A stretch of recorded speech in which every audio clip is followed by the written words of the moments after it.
దివ్య గారు, thank you so much. And ఇప్పుడు మా సెన్సేషనల్ డైరెక్టర్ కరుణ కుమార్ గారిని మాట్లాడవలసిందిగా రిక్వెస్ట్ చేస్తూ ఉన్నాం.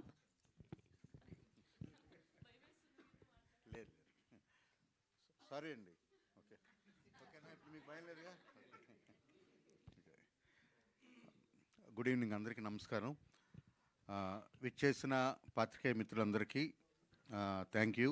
ప్రతిసారి ఏదైనా ఒక మంచి ప్రయత్నం చేసినప్పుడు, ఒక మంచి సినిమా తీసినప్పుడు మీరు మాత్రమే ముందుకు తీసుకెళ్ళగలన్న ధైర్యంతో మీ అందరినీ పిలిచి ప్రతిసారి నేను ఏం చేశాను, ఏం చేయబోతున్నాను అనేది చెప్తూనే వస్తున్నాను. ఈసారి కూడా కొత్త ప్రయత్నం చేశాను. కొత్త ప్రయత్నం అంటే ఈ సినిమాకి అంటే ఇప్పుడు మాట్లాడిన వాళ్ళు లేకపోతే మీరు చూసిన ట్రైలర్ ఏదైనా సరే, ఈ సినిమా కథ అనేది యాక్చువల్గా చీకటి అనే నేను రాసిన లిటరేచర్ కోసం రాసిన కథ. అది చీకటి అనే కథ. కథ చదివిన తర్వాత రవి గారు చూసి ఆ కథ చదివి ఇది సినిమా చేద్దాం అన్నట్టుగా అన్న తర్వాత మొదలైనది ఇది.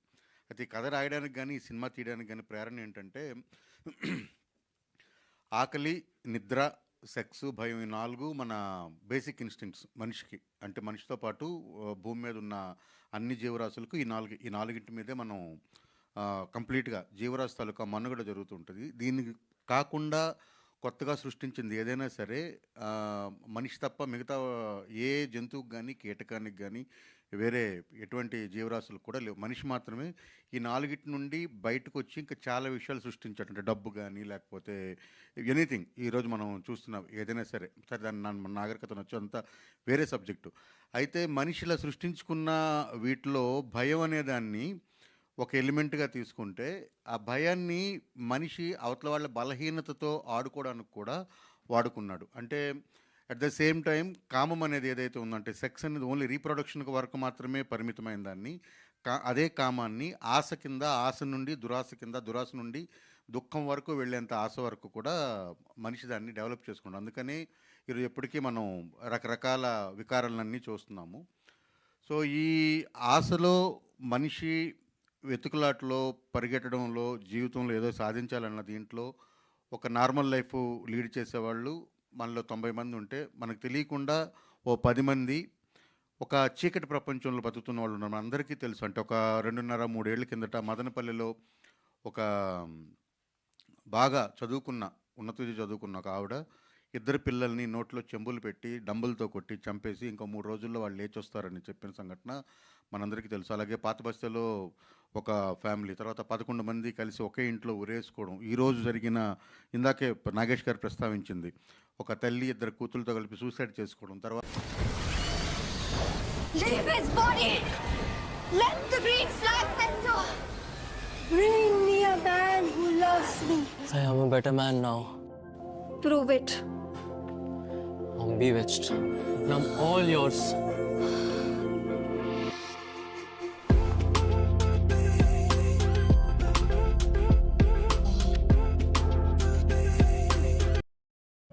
రెండు తల్ల పామని ఇలాంటి మోసాలన్నీ జరుగుతుంటే, ఇది కాకుండా నువ్వు ఈ పూజ చేస్తే నీకు ఇది డబ్బు కలిసి వస్తుంది, ఈ పూజ చేస్తే నీ పవర్ నిలబడుతుంది, ఈ పూజ చేస్తే ఎలా ఉంటుంది అలా ఉంటుంది అన్న వాళ్ళు చాలామంది ఉంటారు. మనందరిలో కూడా నాకు తెలిసి స్ట్రాంగ్లీ బిలీవ్, ఇక్కడ కూర్చున్న వాళ్ళందరికీ మన ఫ్యామిలీస్లోనో, మనకు తెలిసిన ఫ్యామిలీస్లోనో ఒక్కళ్ళైనా కనీసం ఉంటారు. వాళ్ళు ఏంటంటే మనం రెగ్యులర్గా చేసే పని చేయడానికి ఇష్టపడరు. వాళ్ళు ఎప్పుడు ఏం అడుగుతున్నా సరే వాళ్ళు ఏం చెప్తారంటే, నేను ఇంకో 2 సంవత్సరాల్లో నాకు 300 కోట్లు వస్తాయి, 400 కోట్లు వస్తాయి, నేను ఒక పని మీద పని చేస్తున్నానని చెప్తారు. ఇందులో క్షుద్ర పూజలు చేసేవాళ్ళు ఉంటారు. తర్వాత ఏదో తెలియని ఒక రాయి గురించి వెతుకుతున్న వాళ్ళు ఉంటారు. ఇలాంటి వాళ్ళు అంటూ ఉంటారు చూసారా. ఇలాంటి వాళ్ళ ఫ్యామిలీస్లో అసలు ఏం జరుగుతుంది? ఇప్పుడు ఇందాక నేను చెప్పిన ఉదాహరణలో 18 ఏళ్ళు 20 ఏళ్ళు ఉన్న 2 అమ్మాయిల్ని ఒక అమ్మాయి పొద్దున్నే రాత్రంతా పూజ చేసి పొద్దున్నే వాళ్ళ 2 నోట్లలో 2 చిన్న మరచెంబులు కుక్కి డంబులతో చంపిందంటే, ఆ ముందు రోజు రాత్రి వాళ్ళు ఎలా ప్రిపేర్ అయ్యారు దానికంటే ముందు ఒక 2-3 ఏళ్ళు వాళ్ళ ఇంట్లో అసలు ఏం జరిగింది, వాళ్ళు ఎలా లోపలికి. ఇప్పుడు మనకి చంద్రశేఖర్ రెడ్డి గారు అప్పుడు ఒక సినిమా తీశారు అనుకోకుండా ఒక రోజున, దాంట్లో కల్ట్. సో ఆ కల్ట్ అంటే అందులో జగపతి బాబు గారిది ఒక డైలాగ్ ఉంటుంది, ఇంతమంది పిచ్చోళ్ళు ఇక్కడే తిరుగుతున్నారంటే నిజంగానే అప్పటికంటే ఇప్పుడు ఎక్కువ మంది తిరుగుతున్నారు.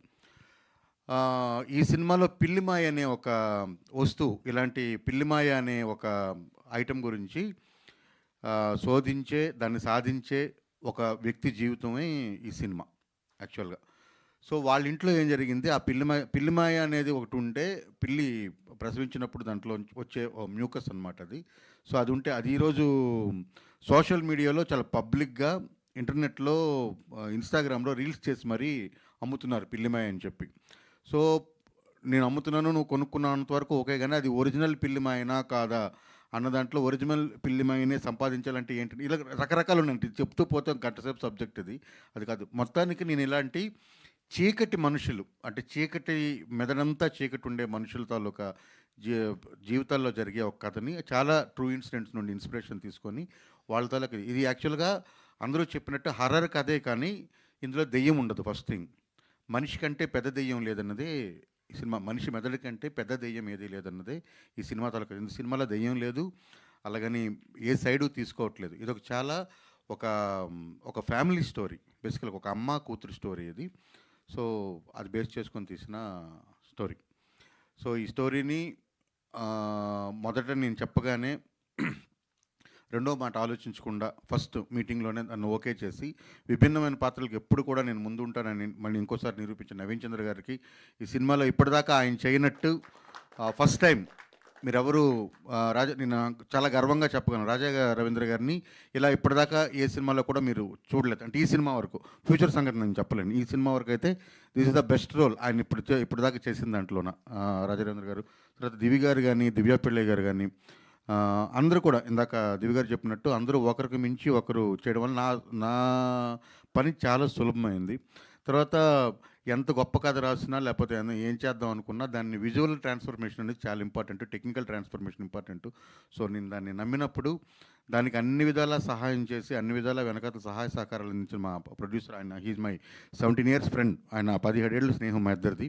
సో రవి పీట్ల గారు. సో నేనేమైతే అనుకున్నానో దానికి ఒక 10 times ఎన్హాన్స్ చేసిన నాగేష్ గారు. అండ్ మ్యూజిక్తో ఇందాకే చెప్పాను, అంటే మనం మొదలు పెట్టడానికంటే ముందు చెప్పాను, దీనికి 50% హీరో అజయ్ గారు. సో తన మ్యూజిక్తో ఈ సినిమాని నెక్స్ట్ లెవెల్కి తీసుకెళ్లారు. సో ఎడిటర్ మార్తాండికే వెంకటేష్ ఎక్కడ కూడా ఏది కాంప్రమైజ్ అవ్వలేదు. ఇలాంటి సినిమాలు అరుదుగా వస్తాయని అయితే 100% చెప్తాను. ఈ కాన్సెప్ట్ ఇప్పటిదాకా ఇండియన్ సినిమాలు అయితే రాలేదు, ఈ జోనర్. అందుకని దీనికి సైకలాజికల్ హర్రర్ అన్నాం. ఈ సినిమా చాలా డిస్టర్బింగ్గా ఉంటుంది, ఇంటికి వెళ్ళేటప్పుడు మీరు టేక్ అవే ఖచ్చితంగా ఉంటుంది, ఒక 3-4 రోజులు పట్టి ఇలాంటి సినిమాలు ఖచ్చితంగా రావాలి. నవీన్ గారు ప్రతిసారి, అంటే ఒప్పుకున్న రోజు నుండి, సెట్లో పనిచేస్తున్నప్పటి నుండి, సినిమా అయిపోయిన తర్వాత కూడా, ఇప్పటిదాకా కూడా ప్రతిసారి ఇలాంటి కథ మనం చెప్పాలి సార్, ఇలాంటి కథ మనం చెప్పాలి సార్ అని ఒక 100 సార్లు చెప్పుంటారు. ఎందుకంటే ఈ కథలు ఖచ్చితంగా చెప్పాలి.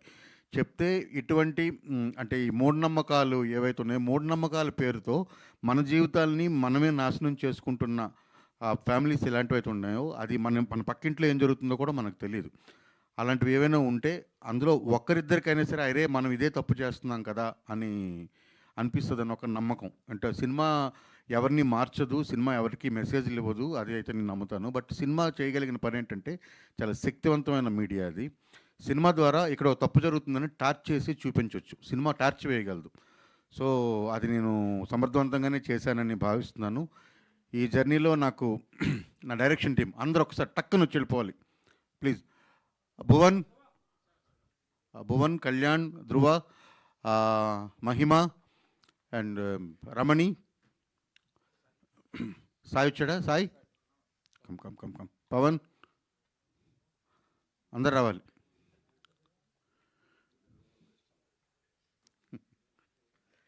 Please come. సో వీళ్ళందరూ సహాయ సహకారాలతో ఈ సినిమా నేను పూర్తి చేయగలిగాను. Thank you very much. మీరంతా February 6th ఈ సినిమా 100% చెప్తున్నాను థియేటర్ ఎక్స్పీరియన్స్. మీరు ఇప్పుడు చూసారు కదా, ట్రైలర్ చూశారు, సౌండ్ చూశారు, మీరు చూసింది ఎంతసేపు, ఒక 2 నిమిషాలు, ఇంకా 2 గంటల సినిమా ఉంది. సో 2 గంటల సినిమాని మీరు చక్కగా ఆస్వాదించాలి. February 6th వచ్చి ఈ సినిమాని థియేటర్లో చూసి మమ్మల్ని అందరినీ ఆశీర్వదించాలని కోరుకుంటున్నాను. ఇది ఇంకా స్పెషల్ మెన్షన్ నేను చేయవలసింది జైన్ కూర్చోండి. అని ఈ పాప చక్కగా తెలుగు మాట్లాడుతుంది, ఇంగ్లీష్లో ప్రిపేర్ అయ్యి వచ్చినట్టుంది. Okay fine. ఈ పాప వీళ్ళందరికంటే బాగా చేసింది, నేను అందరి ముందే చెప్తున్నాను, అందరికంటే బాగా చేసింది. ఈ అమ్మాయే ఈ సినిమా తాలూకా కేంద్ర బిందువు అనమాట. ఈ అమ్మాయి మీదే మొత్తం కథ అంతా నడుస్తుంది. మీరు సినిమా చూస్తే మీకు తెలుస్తుంది. ఫిబ్రవరి 6న వచ్చి మీరంతా మమ్మల్ని ఆశీర్వదించాలి, థియేటర్కి వెళ్ళి చూడాలి. రెండోది, మంచి కంటెంట్ వచ్చినప్పుడు దయచేసి మళ్ళీ నేను అడుగుతున్నానంటే, ఈ సినిమాకి అంటే నేను కాంట్రవర్షియల్గా మాట్లాడాలని కానీ లేకపోతే ఇంకోటి కాదు, చాలా ఆత్మపూర్వకంగా చెప్తున్నాను. ఈ సినిమాకి ఏం బడ్జెట్ పెట్టాలో ఆ బడ్జెట్ పెట్టి తీసిన సినిమా.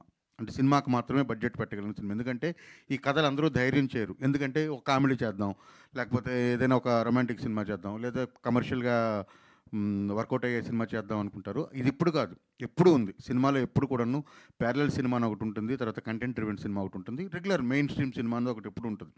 సో ఈ సినిమాలు చేస్తూ ఉండేవాళ్ళు ఉంటేనే సినిమా అన్నది ముందుకెళ్తూ ఉంటుంది. అంటే అన్ని జోనర్స్ని ఎక్స్ప్లోర్ చేయాలి. సో మనం ఇప్పుడు మాట్లాడుకుంటున్న గొప్ప సినిమాలన్నీ ఒకప్పుడు సరిగ్గా ఆడిన సినిమాలు కాకపోవచ్చు, మనకు తెలియకపోవచ్చు. మన దాంట్లో చూసుకున్నట్టు నేను వరల్డ్ సినిమా పక్కన పెడితే తెలుగులో చూసుకుంటే ఇంతకుముందు ఎప్పుడో ఏమీ కాని సినిమాలని రిలీజ్ చేసినప్పుడు ఇవన్నీ కల్ట్లు క్లాసిక్లు అనుకుని ఉన్నాయి. సో సినిమా అనేది ఎప్పుడు ఒక ప్రవాహం. సో ఈ సినిమాకి ఏంటంటే, ఈ సినిమాకి ఎంత కావాలో అంత బడ్జెట్టే పెట్టడం జరిగింది. సో ఆ బడ్జెట్ పెట్టి ఆ బడ్జెట్తో ఈ సినిమాని చేసాము. చాలా మంచి సినిమా చేసాము, ఇంటర్నేషనల్ క్వాలిటీతో చేసాము. అయితే నా స్పెషల్ రిక్వెస్ట్ ఇదేంటంటే, ఈ సినిమాకి మీరందరూ ఊపిరిపోయాలి.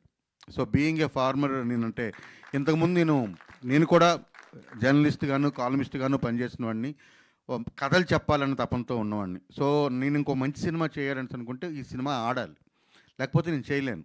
సో ఒక 4 సినిమాలు చేసిన తర్వాత నేను అలసిపోతాను. నేను కూడా ఇంకేం చేయాలనుకుంటే నేను అది చేయదలుచుకోవట్లేదు. దయచేసి మీరంతా కూడా మంచి సినిమాని పుషప్ చేస్తే, ఎందుకంటే మీరు మాత్రమే చేయగలరు, మీ చేతుల్లో మాత్రమే ఉంది.